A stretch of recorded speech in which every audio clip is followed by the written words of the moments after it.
آج کی اس ویڈیو میں آپ کو ڈرامہ سیریل اقتدار کی آنے والی ایپیسوڈ کے بارے میں بتانے جا رہی ہوں۔ آنے والی ایپیسوڈ میں آپ دیکھیں گے کہ جب شاہ نواز مہرالنساء کو پرپوز کر دیتا ہے، وہ اس سے کہتا ہے کہ کیا تم مجھ سے شادی کرو گی؟ تو مہرالنساء اس کی بات سن کر بہت زیادہ حیران ہو جاتی ہے۔ وہ اس کی بات پر کوئی جواب نہیں دیتی، لیکن جب صبح ہوتی ہے تو وہ جب اپنے آفس میں جاتی ہے، شاہ نواز بھی وہاں پر آ جاتا ہے۔ وہ اس سے کہتا ہے کہ تم نے میرے سوال کا جواب نہیں دیا۔ تو مہرالنساء اس سے کہتی ہے کہ آپ کے سوال کا جواب میں پہلے ہی بہت کلیئرلی دے چکی ہوں۔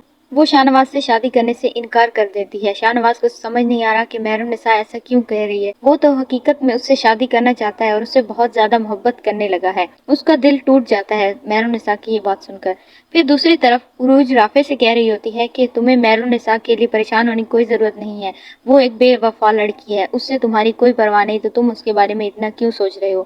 وہ اس سے اپنے ساتھ انگیجمنٹ کرنے کے لیے منا لیتی ہے۔ رافع کی امی بھی اس سے یہی کہہ رہی ہوتی ہیں کہ تم عروج سے انگیجمنٹ کر، وہ ایک اچھی لڑکی ہے۔ اس کی امی تو شروع سے ہی عروج کو پسند کرتی تھی، انہیں تو مہرالنساء پسند ہی نہیں تھی۔ تو پھر آخرکار اس کی امی اسے منا ہی لیتی ہیں۔ جب مہرالنساء کو یہ پتہ چلتا ہے تو وہ کہتی ہے مجھے رافع سے کوئی شکایت نہیں ہے۔ پھر رافع اور عروج کی انگیجمنٹ کا فنکشن ہو جاتا ہے۔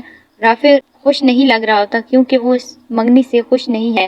وہ مہرالنساء کو پسند کرتا تھا، عروج کو نہیں۔ دوسری طرف عروج بہت خوش ہوتی ہے کیونکہ وہ تو یہی سب چاہتی تھی۔ پھر امل جب شاہ نواز کے گھر آ جاتی ہے تو شاہ نواز کی امی اس سے کہہ رہی ہوتی ہیں کہ شاہ نواز کی زندگی میں تمہارے علاوہ اور کوئی نہیں ہے، تم اس بات کا یقین کر لو۔ وہ یہ ماننے سے انکار کر رہی ہوتی ہے تو شاہ نواز وہاں پر آ جاتا ہے اور وہ ان سے صاف صاف کہہ دیتا ہے کہ وہ مہرالنساء سے شادی کرنے والا ہے۔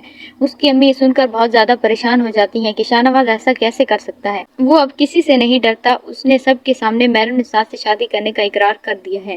آنے والی ایپیسوڈ کے بارے میں جاننے کے لیے دیکھتے رہیے ہمارا چینل۔